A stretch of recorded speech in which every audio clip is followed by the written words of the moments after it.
Hello, in this video I will show you how to analyze the data that you will have extracted directly from the Get Connection Info functionality. So once you've collected all the necessary information, you can click Download to upload a CSV file. Then you just have to click on it to open it in Excel. You can see that a window has popped up. You can click Next, Next again, and Done. We realize that the data isn't properly classified. Just select the column A, then click on Data, go to the Convert tab, click on Next, then select the separator.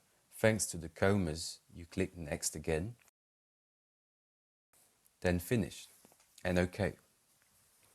Once you have that, all the data will automatically classify itself according to the different categories, where you can see the first name, surname or email address of each profile, which can be interesting if you are prospecting.